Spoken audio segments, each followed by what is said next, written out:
প্রতিবারই কোনো না কোনো কাহিনী আমাকে কাঁদায়। এইবারও একটা কাহিনী আমাকে কাঁদায় দিছে। আমি দীর্ঘক্ষণ কাঁদতে বাধ্য হয়েছি।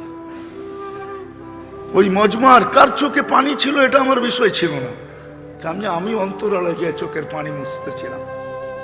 ছেলেটা 30 লক্ষ টাকার মাধ্যমে মেক্সিকোর বর্ডার দিয়া জঙ্গল দিয়ে আমেরিকাতে ঢুকছে। জেল খাটার পরে সে বাহির হয়েছে। 5 মাস হলো হোম ডেলিভারির কাজ করতো, বাইক দিয়া মোটর সাইকেলের মাধ্যমে হোম ডেলিভারির কাজ করতো। হুন্ডা অ্যাক্সিডেন্ট করে মারা গেছে। আমি তার জানা যাচ্ছিলাম। আপনি কাঁদলেন তো কাঁদলেন কেন? তার কোনো আপনজন ছিল না। আমি এটা ভাইবা কাঁদতেছিলাম যে হায়, তার বুক ভরা কত না আশা ছিল। 30 লক্ষ টাকা, মেক্সিকোর জঙ্গলের মতো জঙ্গলকে পাড়ি দিয়ে আমেরিকাতে ঢুকা, জেলখানাকে পাড়ি দিয়া কর্মস্থলে আসা, 5 মাস কর্ম করা। বুকটা না জানি কতই আশায় ভরা ছিল, চোখে না জানি কত কোটি স্বপ্ন ছিল। শুধু তার একা তো ছিল না, তার ফ্যামিলির কত বড় আশাই ছিল। 2 দিন পরে গ্রিন কার্ড পাবে আর আমাদের জন্য অ্যাপ্লাই হবে। আমরা একের পর এক হাত ধরে, ভাইয়ের হাত ধরে আমেরিকাতে চলে যাব। হয় এক অ্যাক্সিডেন্ট সব দুলিশাত। এরকম একজন পাবেন না, 100 জন পাওয়া যাবে।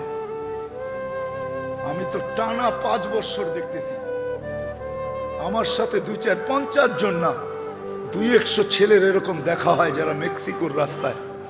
আমার 19-এ মনে আছে লস এঞ্জেলিসে আমি বসা ছিলাম। সকালবেলা নাস্তার দস্তরখানে 2টা ছেলে আসছে, এলোমেলো চুল, কাপড়গুলা ময়লা। তা আমি জিজ্ঞাসা করতেছিলাম, বাবা তোমাদের অবস্থা দেখা তো মনে হয় না তোমরা আমেরিকাতে বসা আসো। হাইসা দিয়া বলতেছে, হুজুর কালকে বিকালেই জেলখানার থেকে আসছে। তো আমি বললাম, কেন গেলে জেলখানায়? বলে মেক্সিকোর বর্ডার দিয়ে ঢুকতেছিলাম। কত টাকা দিলে? কয় 25 লক্ষ। আমাদের এখানে কেউ নাই। খুঁজতে খুঁজতে তাবলিগের মার্কাজে চলে আসছি, এখানে 2-1 দিন জায়গা পাওয়া যায় কিনা, তারপরে নিজের ব্যবস্থা করে নিব। আমি জিজ্ঞাসা করছিলাম, তোমরা 2 জনই ছিলে? কয় না, আমাদের তো বিগ টিম ছিল, অনেকজন ছিলাম আমরা। বললাম, বাংলাদেশি কয়জন ছিল? আমরা 3 জন ছিলাম। আরেকজন তো চোখের পানি ছেড়া বলতেছে, হুজুর সে মেক্সিকোর জঙ্গলে হারায় গেছে, জানি না তার পরিণতি কি করছে। এই ছোট জীবনটায় সুখী হওয়ার জন্য, সফল হওয়ার জন্য কতই না পরিশ্রম করি। কিন্তু যে আল্লাহ আমাদেরকে এত কিছু দিলেন, এত ভালোবাসেন, আমরা কি আজ পর্যন্ত, যিনি 24 ঘন্টা আমাদেরকে সুরক্ষিত করেন, আজ করু কাওয়ালাউ তানসানি, আল্লাহ নিচে বলে 24 ঘন্টা তোকে সুরক্ষিত করি। আস্তরু কাওয়ালাউ তাকসানি। যুবক একটু কান দিয়া শুনো, আল্লাহ বলে তোমার সাথে আমি 24 ঘন্টা লুকোচুরি খেলি, লুকোচুরি। তুমি গুনাহ করতে ভালোবাসো, আমি লুকাইতে ভালোবাসি। তুমি গুনায় অভ্যস্ত, আমি লুকাইতে অভ্যস্ত। তুই গুনায় মজা পাস, আমি লুকাইতে মজা পাই। আমি কাউকে জানতে দিই না, না পরজনকে না আপনজনকে। বলো যুবক, বুকে হাত দিয়া, জীবনে কি এমন কিছু কীর্তিকর্ম নাই? যদি ঘরের লোক জানতেন তো কোনোদিন ঘরের গেট আমাদের জন্য খুলতো না। না নাই? বলো বুকে হাত দিয়া, না নাই? হ্যাঁ, আমাদের কি এরকম গুনাহ নাই? যদি আল্লাহ খুলা দিতেন, আল্লাহ নিজেই বলছেন, লাউ কাশাফতু সিররাকা লাসাব্বাকান নাস। তোর ভুল ত্রুটি যদি খুলা দেই তো মানুষ সালামের জায়গায় জুতা মারবে, জুতা। গালি দিবে তোকে, গালি। সম্মানের চেয়ারে বসাবে না, গালি দিবে, গালি। ঘরের লোক গালি দিবে, স্ত্রী স্বামীকে দিবে, স্বামী স্ত্রীকে দিবে, মা বাবা সন্তানকে দিবে, সন্তান মা বাবাকে দিবে। আল্লাহ বলে আমি লুকোচুরি খেলি।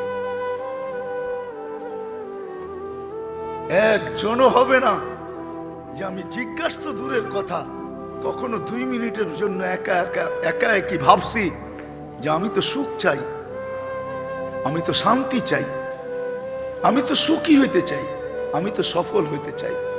যিনি আমাকে অস্তিত্ব দিলেন, একবার ওনাকে জিজ্ঞাসা করি না আমি সুখী হব তো হব কিভাবে?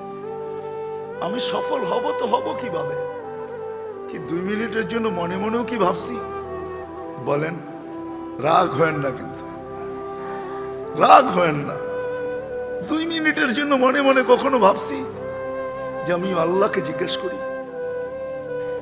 যিনি আমাকে এত কিছু দিলেন, যে আমি সুখী হইতে চাই, হব তো কিভাবে হব? আল্লাহ কিন্তু আমাদের চোখের সামনে তুলে ধরে রাখছেন, তুলে ধরছেন, দেখাইছেন যে মাছ আমার ঘরের ছোট অ্যাকোরিয়ামেও সুখী, কেননা সে পানির পরিবেশে আছে। কিন্তু আমার ঘরের সোনার খাঁচায় পাখিটা সুখী না, কেননা সে খোলা আকাশের পরিবেশে নেই। বন্য প্রাণী ডিজিটাল চিড়িয়াখানায় সুখী না, আধুনিক সাফারি পার্কেও সুখী না, কেননা সে আমাজনে নাই বিদায় সুখী না, আফ্রিকার জঙ্গলে নাই বিদায় সুখী না, সে সুন্দরবনে নাই বিদায় সে সুখী না। খোলা জঙ্গলের পরিবেশই তার সুখের একমাত্র পরিবেশ।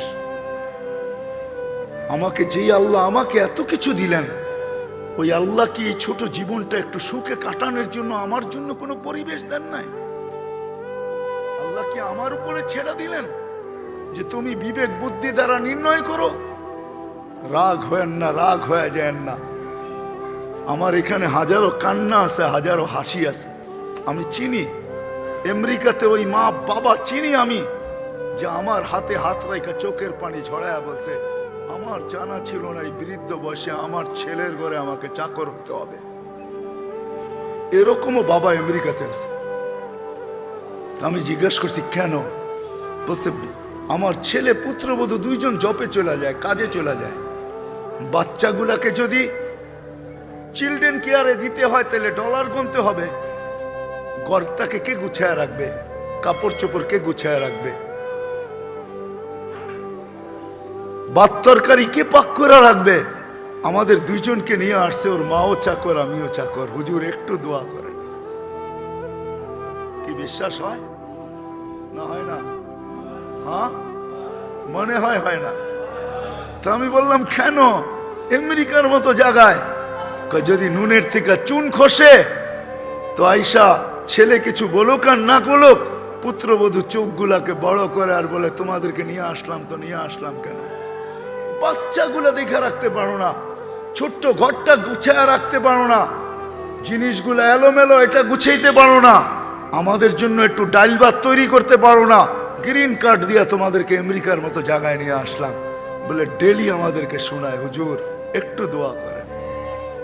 এটাও আছে, আবার এটাও আছে। মা বাপকে সোনার পালঙ্গে রেখা পালতেছে। আমি 2019-এর কথা বলতেছি, কোনো এক এয়ারপোর্ট দিয়ে আমি বাহির হইতেছিলাম। ধার্মিক ছেলে মাকে যখন হুইল চেয়ার থেকে কোলে করে গাড়িতে বসাইতেছিল, পাশে দাঁড়ায় এক ইংরেজ মহিলা কাঁদতেছিল। আমি জিজ্ঞেস করছি তুই কাঁদিস কেন? এই বাচ্চার দিকে দেখা কাঁদি। নিঃসন্দেহের মা হবে, দেখো মাকে বাচ্চার মতো কিভাবে যত্ন সহকারে গাড়িতে বসাইতেছে। হায় আমার সন্তান কোথায় হারায় গেছে আমি জানি না। বৎসরে শুধু একটাই কেক আসে মাদার ডে, আর একটা কেকই আসে ফাদার ডে। 2টা ডেট তাদেরকে আমি দেখি, এছাড়া দেখি না। আমিও বলতে বাধ্য হয়েছি তাকে যে এটা তো মুহাম্মদুর রাসূলুল্লাহ সাল্লাল্লাহু আলাইহি ওয়াসাল্লাম, আল্লাহর রসুল শিখায় গেছেন, গিফট দিয়া গেছেন। এটা আমাদের আল্লাহর রসুলের ক্যারিয়ার, আদর্শ, স্টাইল। আল্লাহর রসুলও মাকে নিয়ে এরকমই করছেন। বিদায় হজের সময় যখন পাহাড়ের চূড়ায় উঠছেন জিয়ারতের জন্য, তো মাথার কাছে বৈশা বাম পাও বিছায়া দিছেন, ডাইন পাও উঠায়া চোখের পানি যখন ছেড়া দিছেন, কান্নার আওয়াজ হইতেছিল, বলা ছিল কেউ উপরে আসবে না। কিন্তু সময় কাটতেছিল, সাহাবা অধীর হইতেছিলেন। আবু বকর, ওমর আর ওসমান রাদিয়াল্লাহু তাআলা আনহুকে বলতেছিলেন যাও না, কান্নার আওয়াজ তো আসে, আল্লাহ রসুল নিচে কেন আসে না? উপরে যায় শুনতেছেন আল্লাহ রসুল বলতেছে, মা মা তুই যদি জীবিত থাকতি আমি ফরজ নামাজ শুরু করতাম, সূরা ফাতিহাকে শেষ করতাম, সুম্মা বাদাতু সূরা, তারপরে সূরাও মিলায় নিতাম, সুম্মা নাদাইতানি ইয়া মুহাম্মদ, তুই যদি আমাকে মোহাম্মদ বলে ডাক দিতি, আল্লাহি লাকাতাতুস সালাহ, আমি নামাজ ছেড়ে দিতাম। মা বাবার মর্যাদা বুঝেছেন, আলাদা আলোচ্য বিষয় হবে। আসেন, যদিও দৌড়াইতে দৌড়াইতে দৌড়াইতে দৌড়াইতে দাড়ি পাকায় ফেলছে, আজ পর্যন্ত বুকে হাত দিয়ে কেউ আমরা বলতে পারবো না যতটুকু সুখের আশা করছি তার পার্সেন্টেজ কতটুকু পাইছি এটাও কেউ মিলাইতে পারবো না। পারবেন না? আপনি পারবেন না, আমি পারবো। কেউ আমরা মিলাইতে পারবো না যে যতটুকু সুখ চাইছি কতটুকু পাইছি, যতটুকু সফল হইতে চাইছি কতটুকু পাইছি। বাড়ির মালিক হওয়া সফলতা না, দুনিয়ায় কিছু টাকা পয়সার মালিক হওয়া সফলতা না। যদি হইতো তাহলে নিজের পিস্তল কোনোদিন নিজের মাথায় লাগতো না, নিজের টাকার রশি নিজের গলায় কোনোদিন লাগতো না। বেশি দূরে যেতে হবে না, ধানমন্ডি গেলেই পাওয়া যাবে। পন্নী ফ্যামিলির ছেলে, জানি না পন্নী ফ্যামিলি চিনেন কি চিনেন না, করটিয়া জমিদার পন্নী ফ্যামিলির ছেলে নিজের টাকার রশি নিজের গলায় লাগায় ঝুলা গেছেন। শিক্ষিত মানুষগুলো এখনো নেটে সার্চ দিলে পাবে, এই খবর মিডিয়ায় আসছে। সেলিব্রিটি লোকগুলাই বেশি আত্মহত্যা করে। কেন করে? ওদের তো সেলিব্রিটি কেউ নাই। যদি এটাই মানুষের সফলতা হইতো আর সুখ হইতো তাহলে কোনোদিন সেলিব্রিটি লোকগুলা আত্মহত্যা করতো না, উন্নত বিশ্বে আত্মহত্যার মাত্রা এত বাড়তো না। সুইডেনের মতো দেশ, সুইজারল্যান্ডের মতো দেশ সরকারিভাবে আত্মহত্যার বৈধতা কোনোদিন হইতো না। মানেন কি সুইডেনে সরকারিভাবে আত্মহত্যা বৈধ? জানেন তো এটা? না জানেন না? শুধু আপনাকে লেটার দিতে হবে, কিভাবে মরতে চান লেখা দিতে হবে, ওইভাবে সরকার কার্যকরী করবে। এত দুনিয়ার সবচেয়ে সুখী দেশ। আমি পড়া বলতেছি না, আমি চায়া বলতেছি। ওই জমিনে আমার পায়ের দাগ আছে, আমি ওই গলি গলি চিনি। 2008-এ আমার এক তাবলিগি সফরে 25 দেশ ছিল। আমি ইউরোপ পুরা চিনি। আমি ওই হোটেলও চিনি, প্যারিসের ওই হোটেলও চিনি যেখানে শুধু একটু রিল্যাক্স হওয়ার জন্য যায় মানুষ, একটু রিল্যাক্স হওয়ার জন্য। আমি জানি ওইখানে রিল্যাক্স হওয়ার জন্য পার ডে কত বিল দিতে হয়, কত ইউরো দিতে হয়, এটাও আমি জানি। আমি ওই হোটেলও চিনি যেটা কুকুরের জন্য 5 স্টার হোটেল প্যারিসে বানানো আছে। অনেক সময় আপনি বাহিরে যাবেন, কুকুর নিয়ে যেতে পারবেন না, রাখবেন কোথায়? তো ওটাকে হোটেলে রেখা যায়। আমি ওই কুকুরও দেখছি যে বৈশা বৈশা কার্টুন দেখে। হাসেন না, হাসেন না, কুকুর বৈশা বৈশা কার্টুন দেখে। যান, বেশি দূরে যেতে হবে না, গুলশান আপনাদের চেয়ে বেশি দূরে না, 1 নম্বরে যান, দেখেন কুকুরের বিস্কিটের প্যাকেটের দাম কত। জান না